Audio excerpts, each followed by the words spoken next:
श्री गणेशाय नमः।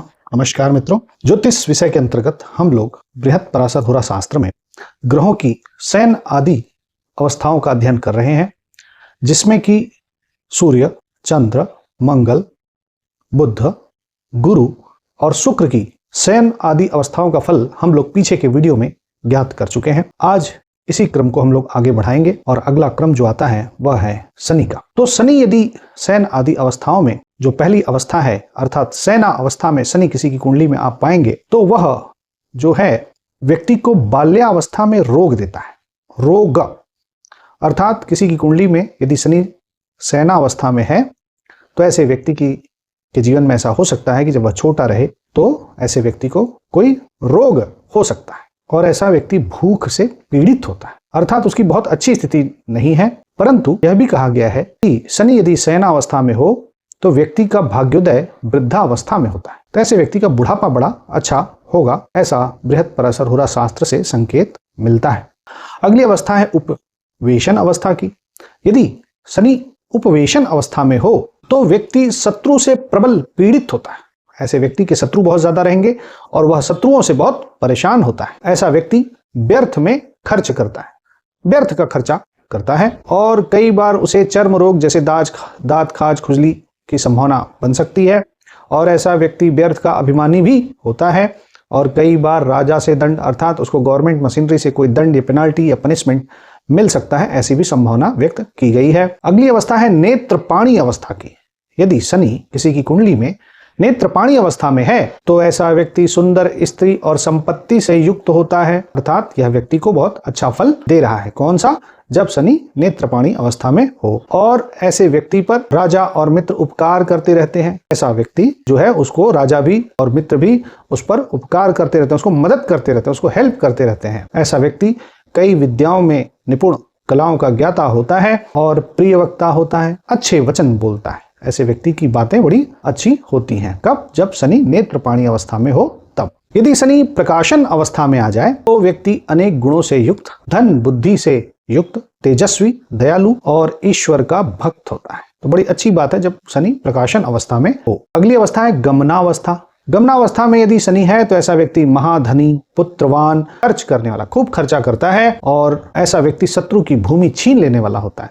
यानी कि गमनावस्था में शनि हो और ऐसे व्यक्ति से अगर आप झगड़ा करेंगे तो वह आपकी जमीन जायदाद भी ले सकता है, ऐसा समझा जा सकता है। और ऐसा व्यक्ति राज दरबार का पंडित होता है। राज दरबार का पंडित का अर्थ है कि ऐसे व्यक्ति को राज दरबार अर्थात ब्यूरोक्रेसी में बहुत अच्छी पकड़ होती है। और शनि यदि आगमन अवस्था में हो तो ऐसा व्यक्ति बुद्धू अर्थात मूर्ख होता है, स्त्री पुत्र से रहित होता है, इसके पास न स्त्री है न पुत्र है, दीन, बड़ा ही परेशान है और ऐसे व्यक्ति के पास कोई आश्रय नहीं होता, घर नहीं होता, इसलिए दर दर भटकता रहता है। यह तब होगा जब शनि आगमन अवस्था में हो। यदि शनि सभा अवस्था में है किसी की कुंडली में तो ऐसा व्यक्ति स्वर्ण रत्न से युक्त होता है, हर प्रकार के धन से युक्त, हर्षित, हर्षित का अर्थ प्रसन्न रहने वाला, नीति को जानने वाला और महाधनवान होता है, अर्थात सभावास में शनि बहुत अच्छा फल दे रहा है। यदि शनि भोजन अवस्था में हो तो व्यक्ति सरस भोजन करने वाला, मतलब बहुत ढेर सारे अच्छे अच्छे व्यंजन को प्राप्त करने वाला, आंखों की ज्योति मंद, परंतु इसके आंखों की ज्योति थोड़ी मंद है, हो सकता है चश्मा लगाता हो। और ऐसे व्यक्ति की मोह से बुद्धि चंचल होती है, अर्थात आज इस चीज पर मोह लगाया, कल उस पर मोह लगाया, तो यह किसको पसंद कर रहा है, ये स्थिर नहीं है, यह भी बात है। तो मोह से चंचल ऐसे व्यक्ति होते हैं। यदि शनि नृत्य लिप्सा अवस्था में हो तो व्यक्ति धर्मात्मा, धनी, राजमान्य होता है, धीर और रणवीर होता है, धैर्यवान, धीरज, इमोशनल मैच्योरिटी उसकी बहुत अच्छी है और इसको राजमान अर्थ मतलब कि इसको सरकार से कोई पुरस्कार भी मिल सकता है। अगली अवस्था है कौतुक। यदि शनि कौतुक अवस्था का हो तो व्यक्ति भूमि और धन से पूर्ण होता है। ऐसे व्यक्ति के पास भूमि, धन बहुत अच्छा रहेगा और अति सुखी, हर प्रकार से यह व्यक्ति सुखी है, संपन्न है, सुंदर स्त्री के सुख से पूर्ण होता है और काव्य कला का ज्ञाता होता है। यह तब होगा जब शनि कौतुक अवस्था में हो। परंतु शनि जब निद्रा अवस्था में हो, किसी की कुंडली आपने देखी और शनि यदि निद्रा अवस्था में पहुंच गया तो ऐसा जातक धनवान, गुणवान, पराक्रमी, शत्रु को जीतने वाला होता है। तो इस प्रकार से शनि का द्वादश शयन अवस्थाओं का, शयन आदि अवस्थाओं का फल है।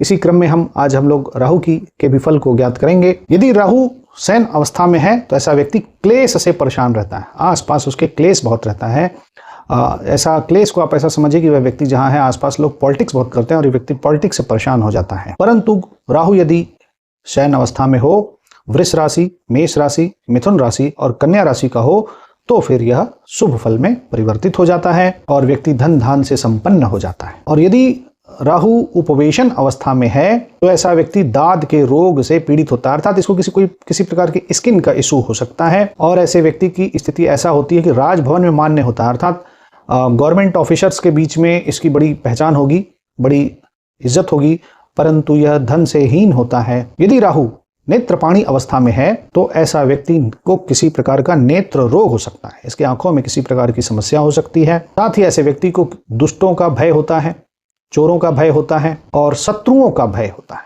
और ऐसे व्यक्ति का धन नाश हो जाता है। और यदि राहु प्रकाशन अवस्था में हो और शुभ स्थान पर स्थित हो तो ऐसा व्यक्ति धन की वृद्धि करने वाला, गुणों से संपन्न और उन्नति करता है, राज पद का अधिकारी होता है। एक प्रकार से देखें तो लोग सरकारी नौकरी की जो तैयारी करते हैं उनकी कुंडली में यदि राहु जो है प्रकाशन अवस्था का है तो ऐसे व्यक्ति को राजपद मिल सकता है और ऐसे लोग कई बार विदेशों में बहुत अच्छी उन्नति करते हैं, मतलब वह अपने नेटिव प्लेस को छोड़ना पड़ सकता है। राहु यदि गमन अवस्था में हो तो ऐसे व्यक्ति को बहुत संतान होती है, संतान की संख्या बहुत अच्छी होगी। जातक पंडित और मेधावी होता है, धनवान होता है, दानी होता है और राज पूज्य होता है।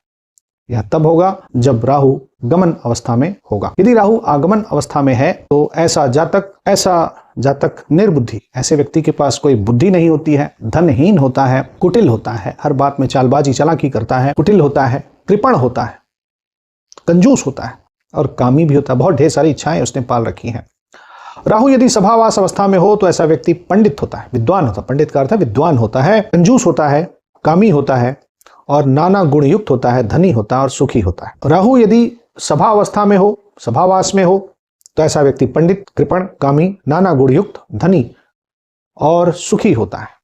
यदि राहु आगमन अवस्था में हो अर्थात आगम अवस्था में हो तो व्यक्ति व्याकुल, शत्रु भय से पीड़ित, बंधुओं से विवाद करने वाला और धन की हानि, सठ का अर्थ है कि हर किसी से लड़ाई करना, एक प्रकार से दुष्ट बुद्धि, थोड़ा हठी कह सकते हैं, दुबला पतला व्यक्ति होता है और जनहीन, ऐसे व्यक्ति को लोगों का समर्थन नहीं होता, कोई इसके साथ देने वाला नहीं होता है। राहु यदि भोजन अवस्था में हो तो जातक भोजन की ही चिंता में बना रहता है, मंद बुद्धि और कामचोर होता है, बुद्धि से कमजोर और कामचोर होता है, स्त्री और पुत्र के सुख से हीन होता है, सो स्त्री और पुत्र का सुख नहीं होता है।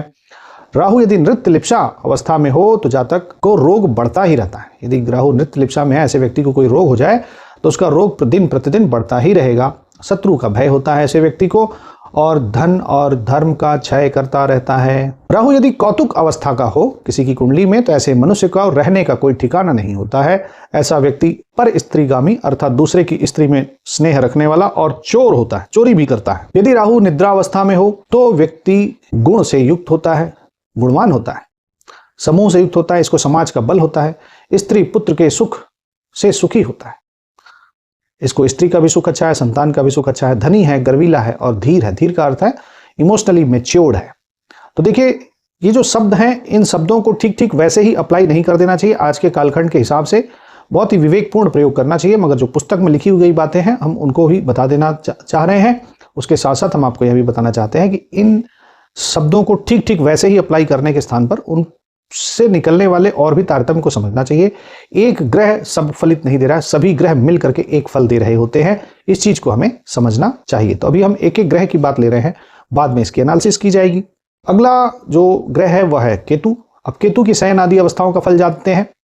तो यदि केतु शयन आदि अवस्था में हो, शयन अवस्था में हो और मेष, वृष, मिथुन और कन्या राशि का हो तो ऐसा जातक धनवान होता है। अन्य राशि में हो तो रोग से पीड़ित होगा।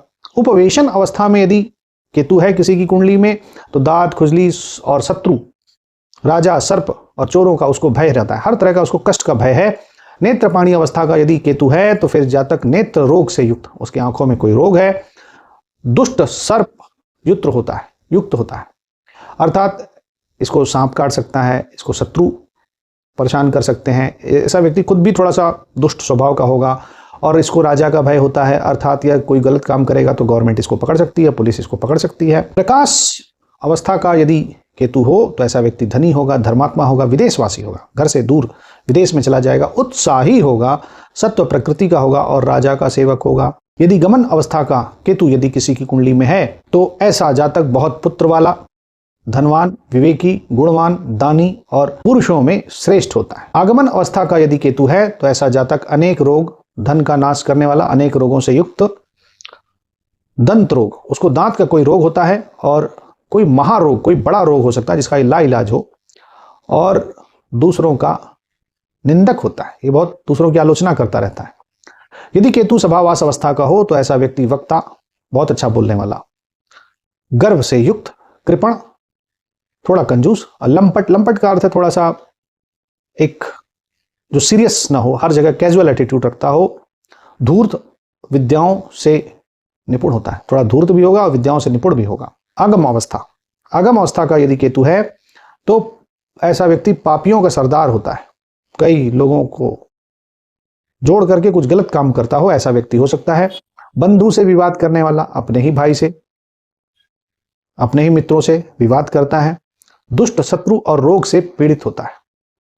ऐसा व्यक्ति स्वयं में भी अच्छे स्वभाव का नहीं है, शत्रुओं से पीड़ित है और रोग से भी पीड़ित है। भोजन अवस्था का यदि केतु हो तो ऐसा व्यक्ति भूख से पीड़ित होता है, दरिद्रता में जीता है, भोगी होता है, उसको बहुत कुछ भोगने को मिलता है और पृथ्वी पर घूमने वाला होता है, उसके पास अपना घर नहीं है, घूमना पड़ता है। नृत्य लिप्सा में हो तो ऐसा जातक रोग से पीड़ित, आंखें फूली हुई होती हैं, ऐसी आंखें, ऐसे व्यक्ति की आंखें कई बार फूली हुई होती हैं जब केतु नृत्य लिप्सा में हो। किसी के वश में नहीं रहने वाला, ऐसा व्यक्ति किसी के वश में नहीं, किसी की सुनता नहीं है, वो व्यक्ति धूर्त और अनर्थ करने वाला होता है, अनर्थ करता है, ऐसे कार्य जिसका कोई अर्थ नहीं है वह सब काम करता है।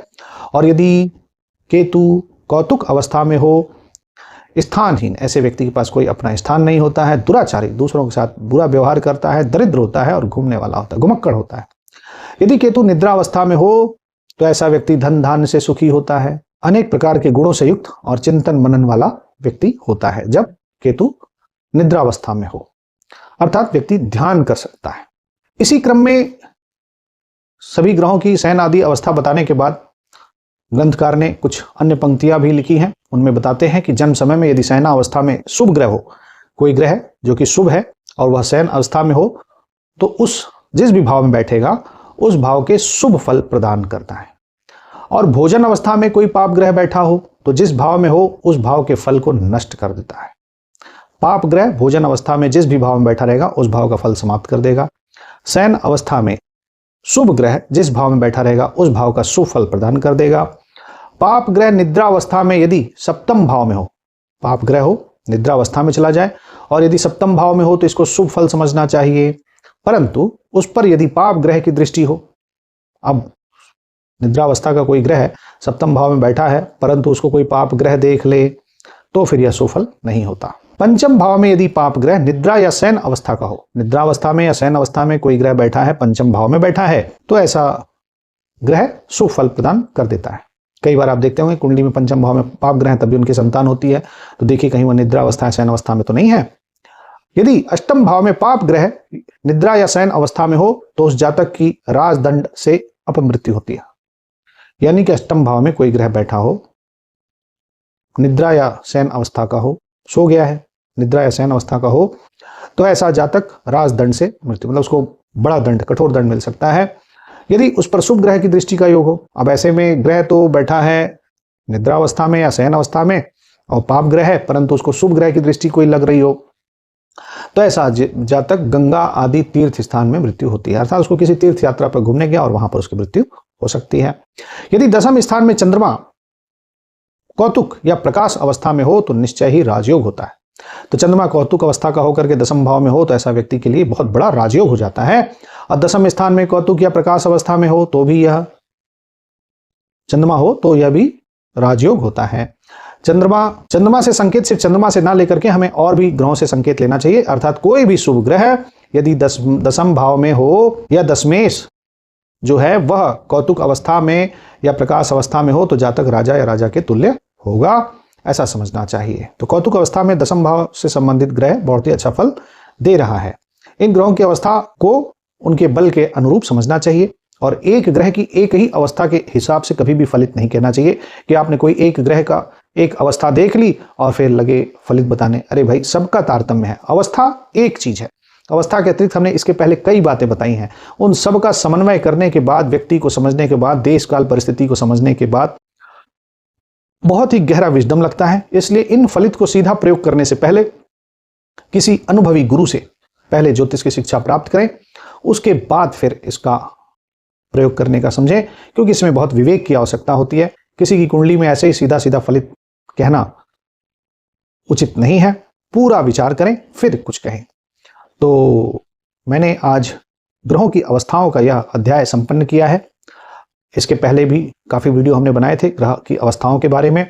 तो हमने ग्रहों की अवस्थाओं के बारे में जितनी भी अवस्थाएं होती हैं, उन सभी अवस्थाओं के फलित का ज्ञान बृहत् पराशर होरा शास्त्र के संदर्भ से आपके समक्ष प्रस्तुत कर दिया है।